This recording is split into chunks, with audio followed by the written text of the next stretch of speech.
नमस्कार दोस्तों, स्वागत है आप लोगों का हमारे यूट्यूब चैनल आरटी शिकवाल के ऊपर। दोस्तों, हम अभी अपनी यूट्यूब चैनल पे ओशो की बुक मैं मृत्यु सिखाता हूँ की समरी हिंदी भाषा में कर रहे हैं और ये सीरीज़ हमारे चैनल पे कंटिन्यू चल रही है। अब तक हमने इस सीरीज़ के कुल 45 एपिसोड अपने चैनल पे अपलोड कर दिए और आज हम आप लोगों के लिए 46वां एपिसोड लेकर आए हैं। मित्रों, ओशो की किताब के अंदर कुल 15 प्रवचन हैं, जिसमें से हमने 10 प्रवचन को पूरा कर लिया है और अभी हम 11वें प्रवचन में चल रहे हैं। आप लोगों तक इन प्रवचन को हम छोटे छोटे एपिसोड के जरिए पहुंचा रहे हैं और आप तक इन प्रवचन को पहुंचाने का हमारा सिर्फ एक मकसद है कि आप लोग ओशो के विचारों को सुने और इन्हें अपने जीवन में उतार कर आप अपने जीवन में कुछ परिवर्तन लेकर आ सकें। चलिए दोस्तों, शुरू करते हैं आज का 43वां एपिसोड। अगर आप लोगों ने पिछले एपिसोड नहीं देखे हैं तो हम उनकी प्लेलिस्ट की लिंक अपने डिस्क्रिप्शन बॉक्स में दे देंगे, आप लोग वहाँ से उन एपिसोड को सुन सकते हैं। आपको लेकर चलते हैं ओशो की किताब मैं मृत्यु सिखाता हूँ की तरफ। स्वभावत जो आदमी छत पर पहुँच गया है उसके लिए सीढ़ी बेकार हो जानी चाहिए, और अगर वह अब भी कहता है कि मेरे लिए सीढ़ी बड़े काम की है तो समझना कि अभी छत पर पहुँचा ही नहीं है, अभी कहीं सीढ़ी पर ही खड़ा होगा और हो सकता है कि सीढ़ी के आखिरी चरण पर पहुँच जाए, आखिरी सोपान पर पहुँच जाए, और फिर भी अगर सीढ़ी को पकड़ रहे या फिर पकड़े रहे तो ध्यान रखना छत से वह अभी भी इतना ही दूर है जितना सीढ़ी के पहले सोपान पर था। छत पर नहीं पहुंचा अभी भी। दोनों हालात में छत से दूर है। तुम सीढ़ी पूरी भी चढ़ जाओ, लेकिन अगर आखिरी चरण पर रुक जाओ तो भी तुम पहुँचे कहाँ हो, तो तुम वहीं के वहीं सीढ़ी पर फर्क पड़ गया। पहले तुम पहले सोपान पर थे सीढ़ी के, 100वें सोपान पर हो, लेकिन हो सीढ़ी पर ही, और जो सीढ़ी पर है छत पर नहीं है। छत पर होने के लिए वो काम करने पड़े, सीढ़ी चढ़नी पड़े और सीढ़ी छोड़नी भी पड़े। इसलिए मैं कहता हूँ ध्यान का उपयोग भी है, और साथ में कहता हूँ कि ध्यान एंटीडोट से ज़्यादा नहीं है। इसीलिए मैं कहता हूँ साधना करना भी और कहता हूँ छोड़ना भी। और जब दोनों बातें मुझे कहनी है तो कठिनाई तो इससे शुरू होगी ही, क्योंकि तुम सोचोगे कि स्वभावत ही कि साधना के लिए इतनी बातें करते हैं आपकी यह करो वह करो, और फिर आप कह देते हैं कि यह सब झूठा है। तो हमारे मन में होता है कि जब झूठा है तो करें ही क्यों। हमारा तर्क यह है कि जब सीढ़ी से उतरना ही पड़ेगा तो हम चढ़े ही क्यों। लेकिन ध्यान रहे, अगर सीढ़ी पर नहीं चढ़े तब भी सीढ़ी के बाहर रहोगे, और अगर सीढ़ी पर चढ़कर छत पर उतर गया वह भी सीढ़ी के बाहर हो गया। लेकिन तुम दोनों के प्लान अलग होंगे। वह छत पर होगा और तुम जमीन पर होगे। तुम भी सीढ़ी पर नहीं हो, वह भी सीढ़ी पर नहीं है, लेकिन तुम दोनों के बुनियादी फर्क है। तुम सीढ़ी पर चढ़े, सीढ़ी पर तुम चढ़े ही नहीं, इसीलिए सीढ़ी के बाहर हो। वह सीढ़ी पर चढ़ा और उतरा, इसीलिए सीढ़ी के बाहर है। वो जिंदगी का बड़ा राज है। उससे कुछ चीज़ें चढ़नी भी पड़ती है और उतरनी भी पड़ती है। उससे कभी कुछ पकड़ना भी पड़ता है और कभी कुछ छोड़ना भी पड़ता है। लेकिन हमारा मन कहता है कि अगर पकड़ना है तो फिर बिल्कुल पकड़ो, अगर छोड़ना है तो बिल्कुल छोड़ो। ये तर्क खतरनाक है, इससे ज़िंदगी में कभी कोई गति नहीं हो सकती।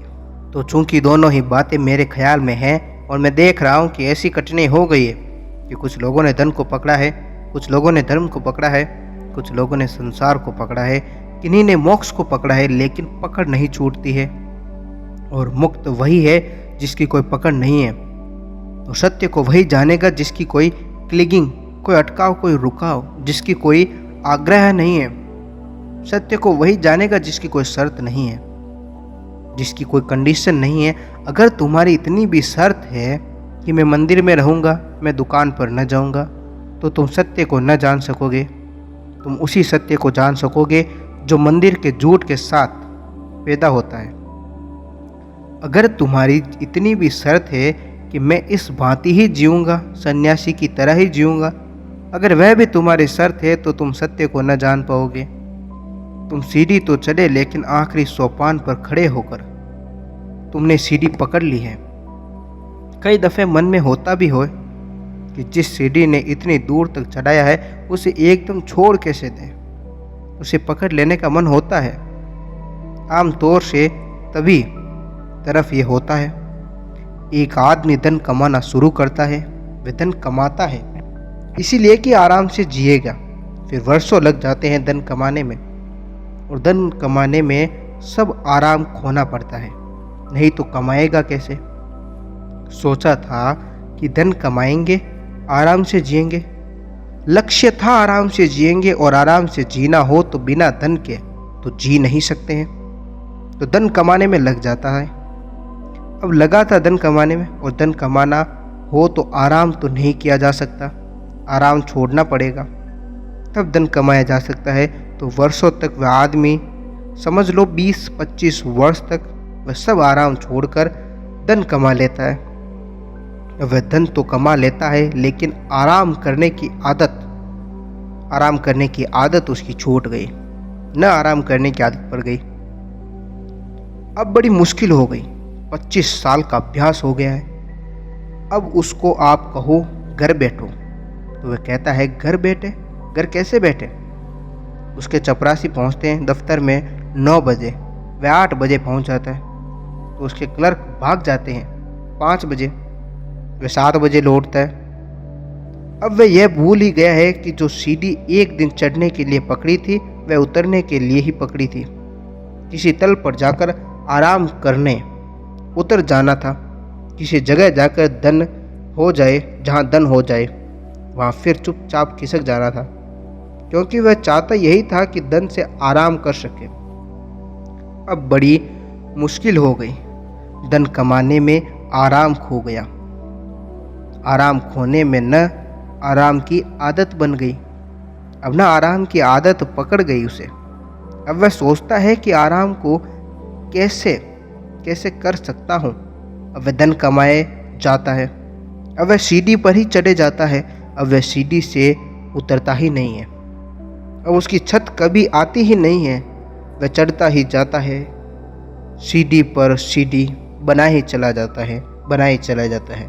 उसे अब तुम कितने ही कहो, बस अब बहुत सीढ़ी बन चुकी, अब उतर जाओ। वह कहता है ये कैसे हो सकता है? अगर आराम करना है तो सीढ़ी बनानी ही पड़ेगी। अब वह बनाता ही जाता है। लेकिन यह धन के साथ ही होता तो बहुत दिक्कत न थी। ये धर्म के साथ भी यही होता है। हमारा मन वही है, हमारा मन वहीं का वहीं है। अब एक आदमी धर्म की दुनिया में उतरता है, त्याग करना शुरू करता है, तो वह इसीलिए त्याग करना शुरू करता है कि एक ऐसी जगह आ जाए कि मन पर कोई पकड़ न रह जाए, क्योंकि जहाँ तक पकड़ है वहाँ तक बंधन होगा। तो वह कहता है सब छोड़ दो, जिस का बंधन हो उसको छोड़ दो। वह छोड़ना शुरू करता है। ये हुई उसकी सीढ़ी। वह छोड़ता जाता है। वह मकान छोड़ता है, दुकान छोड़ता है, परिवार छोड़ता है, धन छोड़ता है, कपड़े छोड़ता है। वह छोड़ता चला जाता है। अब 20-25 साल में उसने छोड़ने की आदत इतनी मजबूत हो जाती है कि अब वह इस छोड़ने की आदत को नहीं छोड़ पाता है। अब यह जड़ पत्थर की तरह उसकी छाती पर बैठ जाती है। अब वह कोई न कोई तरकीब निकालता रहता है कि और क्या छोड़े। अब वह सीढ़ी उसकी चल पड़ी। अब वह कहता है कि खाना छोड़ दे, पानी छोड़ दे, नमक छोड़ दे, घी छोड़े, कि शक्कर छोड़े। अब वह इसमें तरकीबें निकालता जाता है। अब वह कहता है कि नींद छोड़े, कि स्नान छोड़े। अब वह कहता है कि छोड़ने की तरकीब निकालता चला जाता है। आखिर दम वह वहाँ तक भी पहुँच जाता है कि शरीर छोड़े, हत्या करे, आत्महत्या करे, कि क्या करें। वह सब करता चला जाता है, संथारा कर ले। ये दोनों एक ही तरह के आदमी हैं। एक छोड़ने की तरह सीढ़ियाँ पकड़ ली है, एक ने पकड़ने की तरफ सीढ़ियाँ पकड़ ली हैं। लेकिन सीढ़ियों से कोई भी उतरने को राजी नहीं है। और मेरी दृष्टि में सत्य वहाँ है जहाँ सीढ़ियाँ समाप्त हो जाती हैं और तुम समतल पर आ जाते हो। न जहाँ चढ़ना है न जहाँ उतरना है। सत्य वहाँ है जहाँ तुम्हारी पकड़ छूट जाती है, जहाँ तुम्हारी शर्त छूट जाती है। सत्य वहाँ है जहाँ तुम अभ्यासित चित्त से चीज़ों को नहीं देखते हो, अभ्यास शून्य चित्त से चीज़ों को देखने लग जाते हो। शायद जीसस का यही मतलब है। जीसस से कोई पूछता है कि सत्य किसको मिलेगा, तो वे कहते हैं उनको जो बच्चों की भांति है। अब इसका क्या मतलब हो सकता है, बच्चे की भांति? मतलब जिसकी कोई शर्त नहीं है, जो ऐसे ही देख रहा है। अगर तुमने बच्चों को चीज़ों को देखते देखा है तो तुम हैरान हो जाओगे। हमारे और उनके देखने में फ़र्क है। हमारा जो देखना है वह सदा किसी चीज़ का देखना है। हम कुछ खोज रहे हैं, बच्चा बस देख रहा है। किसी चीज़ की कोई खोज नहीं है। जो है, जो दिखाई पड़ जाए, बस उसकी आंख घूम रही है, वह देख रहा है। उसकी कोई पकड़ नहीं है कि फलानी चीज़ देखनी है। उसकी यह भी पकड़ नहीं है कि वह दिखाई पड़े तो इस भांति दिखाई पड़े। जो है सो वह देख रहा है। अगर ठीक से कहे तो उसका देखना प्रयोजन रहित है। उसका कोई पर्पस नहीं है। वह किसी प्रयोजन से नहीं देख रहा है। इसलिए बच्चे की आंख में भोलापन वह बड़े की आंख में खो जाता है, क्योंकि बड़े की आंख में प्रयोजन होता है। वह पूरे वक्त प्रयोजन से देख रहा है। अगर आपकी जेब भरी है तो वह तो तरफ से देखता है, जेब खाली है तो तरह से देखता है। अगर आदमी आप सुंदर हैं तो और तरह से देखता है। अगर आदमी आप सुंदर नहीं हैं तो और तरह से देखता है। अगर आपसे उसे कोई मतलब है तो और तरह से देखता है। अगर कोई मतलब नहीं है तो और तरह से देखता है, या देखता ही नहीं है। उसका प्रयोजन है, वह परविज़िव है। वह अगर देखता भी है तो देखने तक में प्रयोजन घुस गया है। और जब देखने में प्रयोजन घुस जाता है तो रस्सी सांप दिखाई पड़ने लगती है। रस्सी दिखाई नहीं पड़ती है। असल में जिसको रस्सी में सांप दिखाई पड़ रहा है, अगर तुम ख्याल करोगे कि उसे क्यों दिखाई पड़ रहा है सांप रस्सी में, यह उसका प्रोजेक्शन है। वह आदमी भयभीत है, उसके देखने में भय है। यानी जब भी वह चीज़ों को देखता है तो भय से देखता है कि खतरा कहाँ है, अंधेरा रास्ता है। अब वह भय को खोज रहा है। रास्ते पर कोई चीज़ सड़कती दिख गई है, लेटी हुई दिख गई है, फौरन उसने माना कि सांप है, क्योंकि वह भय को खोज रहा है। उसका एक प्रयोजन है भीतर, उसके अनकॉन्शियस में वह खोज रहा है कि कहीं अंधेरे में सांप तो नहीं है। तो रस्सी में सांप दिख गया। एक बच्चे को नहीं दिख सकता है रस्सी में सांप। अक्सर तो ये हो सकता है कि अगर सांप हिलडुल न रहा हो तो बच्चे को रस्सी दिखाई पड़ सकती है। वह जाकर उसको उठा ले, बजाय रस्सी में सांप देखने के। यह भी हो सकता है कि एक सांप अगर हिलडुल न रहा हो तो वह जाकर उसे उठा ले और समझ ले कि रस्सी है। हम जो देख रहे हैं, अगर उसमें कहीं भी कोई प्रयोजन है, कहीं भी कोई आकांक्षा है, कहीं भी कोई भय है, ठीक से समझे कि अगर हमारे देखने में कहीं भी मन है तो हम विकृत कर देंगे। तो क्या बिना मन के देख सकते हैं? बिना मन के देखना ही परम स्थिति है, सीइंग विदाउट द माइंड। और द माइंड, वह जो मन है हमारा, वह संग्रहित है सब प्रयोजन, सब भय, सब इच्छाएं, सब वासनाएं इसमें इकट्ठी है। चेखव की एक छोटी सी कहानी है। दो पुलिस के सिपाही एक रास्ते से गुजर रहे थे। एक छोटी सी होटल है, वहाँ बड़ी भीड़ है। एक आदमी ने एक कुत्ते की टांग पकड़ रखी है और वह कह रहा है इसको मार ही डालेंगे, इसने मुझे काटा है, ये औरों को भी काट चुका है। और भीड़ में सब मजा ले रहे हैं। वे कह रहे हैं मार ही डालो। वे पुलिस वाले भी दोनों जाकर खड़े हो गए और पुलिस वालों को भी कुत्ते सताते हैं। पुलिस वालों पर कुत्ते विशेष ध्यान रखते हैं, तो उन कुत्तों से वे पुलिस वाले भी परेशान थे। उन्होंने कहा ये बहुत अच्छा कर रहे हैं, ये काम करने योग्य ही था, इस कुत्ते को मार ही डालो, ये हमें भी रात में हैरान करता है। तभी बगल वाले पुलिस वाले ने कहा कि जरा ख्याल रखना, ये तो मुझे ऐसा लगता है कि अपने बड़े साहब का कुत्ता है, तो पहला सिपाही जो कह रहा था कि मार ही डालो, उसने फौरन उस आदमी की गर्दन पकड़ ली और गर्दन पकड़ ली जो कुत्ते को पकड़े था। उसने कहा, बदमाश, ट्रैफिक में भीड़ इकट्ठी की तूने और यहाँ उपद्रव मचा रहा है, थाने चल। और उस दूसरे पुलिस वाले ने जल्दी से उस कुत्ते को उठाया और कंधे पर ले लिया और पुचकारने लगा। और जब उसने उसको पुचकारा और जब उस आदमी को पकड़ लिया, सारी भीड़ हैरान हो गई कि क्या हो गया। अभी ये कह रहा था कि मार डालो, लेकिन दूसरे क्षण उस कुत्ते को गौर से देखकर दूसरे साथी ने कहा, नहीं, यह तो साहब वाला कुत्ता नहीं मालूम पड़ता है। तो सिपाही ने जल्दी से कुत्ते को नीचे पटका और उस आदमी को कहा, पकड़ इस कुत्ते को, मार डाल इसको, ये कुत्ता बड़ा खतरनाक है। लेकिन जब तक उस आदमी ने उस कुत्ते को पकड़ा, उस पहले सिपाही ने फिर उससे कहा कि भाई कुछ पक्का पता नहीं है, कुछ कहा नहीं जा सकता, ये दिखता तो बिल्कुल मालिक का ही कुत्ता है। तो ऐसी वह कहानी चलती है और उस कुत्ते के बाबत कई दफ़ा रुख बदलता है, क्योंकि कई दफ़े प्रयोजन बदल जाता है।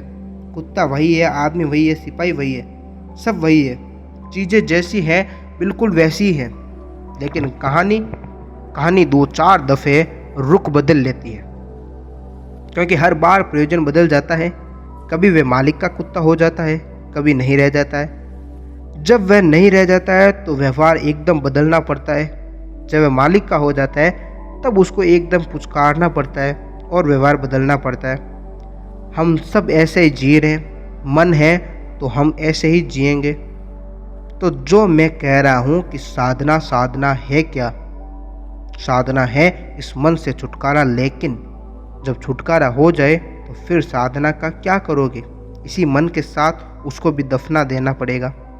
ये मन जाएगा उसी के साथ, उससे कहना पड़ेगा, इस साधना को भी लेते जाओ, ये तुम्हारी ही वजह से है, तुम्हारे ही कारण ये साधना पकड़नी पड़ी थी।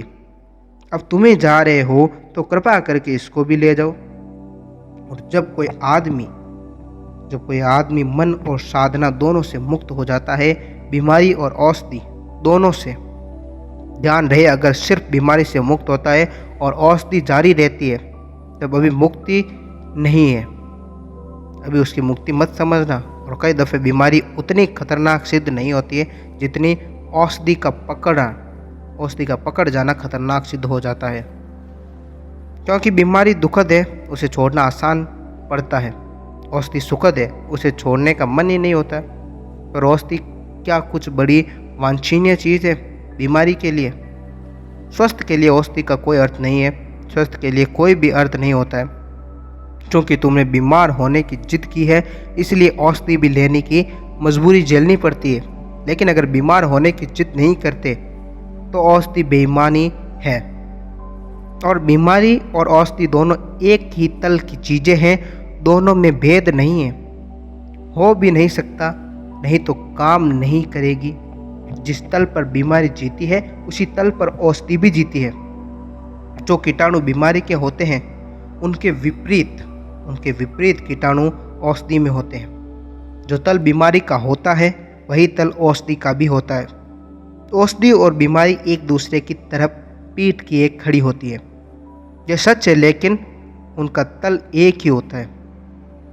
तो मैं न केवल बीमारी के खिलाफ कह रहा हूँ, मैं औषधि के खिलाफ कह रहा हूँ, क्योंकि मेरा अनुभव यह है कि इधर हजारों साल में बीमारी के खिलाफ तो बहुत बातें कही गई है और तब बीमारी तो छूट गई और औषधि पकड़ गई, और जिन लोगों ने औषधि को पकड़ा वे बीमारों से भी ज़्यादा खतरनाक सिद्ध हुए। इसीलिए दोनों ही बातें ख्याल में रखनी जरूरी है। बीमारी छोड़नी है और औषधि भी छोड़नी है, मन छोड़ना है, ध्यान भी छोड़ना है, संसार छोड़ना है, धर्म भी छोड़ना है, और एक ऐसी जगह आ जाना है जहाँ कुछ नहीं छोड़ने को बचता है, कुछ नहीं पकड़ने को बचता है, तब वहीं रह जाता है जो है। और इसीलिए यह सारी जिन प्रक्रियाओं की बातें मैं करता हूँ, चाहे कुंडलिनी की हो, चाहे चक्रों की हो, सप्त शरीरों की हो, यह सारा का सारा स्वप्न का हिस्सा है। लेकिन स्वप्न में तुम हो, और जब तक तुम स्वप्न को ठीक से न समझ लो, तुम स्वप्न के बाहर नहीं आ सकते। स्वप्न के बाहर आने के लिए भी स्वप्न को ठीक से समझ लेना जरूरी है। और स्वप्न का भी अपना अस्तित्व है और झूठ का भी अपना अस्तित्व है, वह है जगत में, और उससे छूटने के लिए भी उपाय है, मगर दोनों ही अंततः छोड़ने योग्य हैं। इसलिए मैं कहता हूँ कि दोनों ही असत्य है। अगर मैं इनमें से एक को सत्य कहूँगा तो फिर तुम उसे छोड़ोगे कैसे? फिर तुम उसे छोड़ोगे नहीं। सत्य कहीं छोड़ा जाता है, सत्य को सदा पकड़ा जाता है। इसीलिए तुम कुछ भी न पकड़ पाओ, तुम्हारी कुछ भी क्लिंगिंग न हो पाए, तुम कहीं भी किसी ग्रंथि में, किसी बंधन में न पड़ जाओ, या फिर किसी बंधन में न पड़ जाओ। इसीलिए मैं कहता हूँ कि न संसार सत्य है और न साधना सत्य है। संसार के असत्य को काटने के लिए साधना का सत्य है। जब दोनों असत्य समतल होकर कट जाते हैं, तब जो शेष रह जाता है वह सत्य है। वह न संसार का है न साधना का है। वह दोनों के बाहर या दोनों के पीछे या दोनों के पार या दोनों को अतिक्रमण करता हुआ जब दोनों नहीं रह जाएंगे। आज के लिए इतना ही। मिलेंगे हम आप लोगों से कल नए एपिसोड में। तब तक आप लोग अपना ख्याल रखें।